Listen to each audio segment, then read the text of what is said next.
How we work.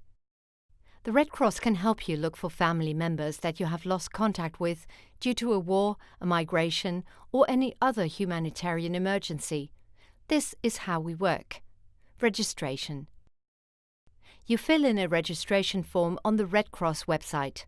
You will receive a confirmation of receipt by email right away. Acceptance. Once we've taken a look at your registration form, the Red Cross will let you know by email whether we can help you with your search. In some cases, we will get in touch with you to obtain additional information.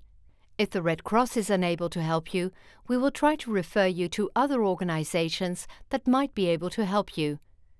Initial interview. If we think the Red Cross might be able to help you, you will be invited for an interview. If necessary, an interpreter may join this interview by phone. During the interview, we will ask you questions that will help us search for your family. We will fill out this information on a form. This can be an emotional experience. Of course, you can ask to take a break at any time. Next, you give us your consent to start the search. The search. The completed form is sent to the Red Cross head office to be checked. If there are any additional questions we need to ask you, we will get in touch with you again.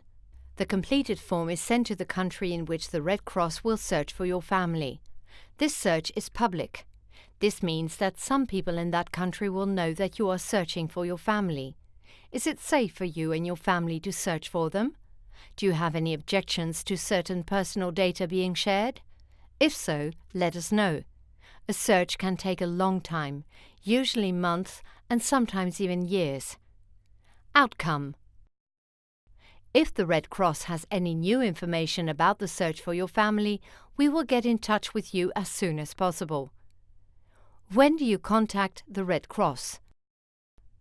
Please let us know if you move house, get a new phone number, or have additional information, or, of course, if you have found the person that you were looking for yourself.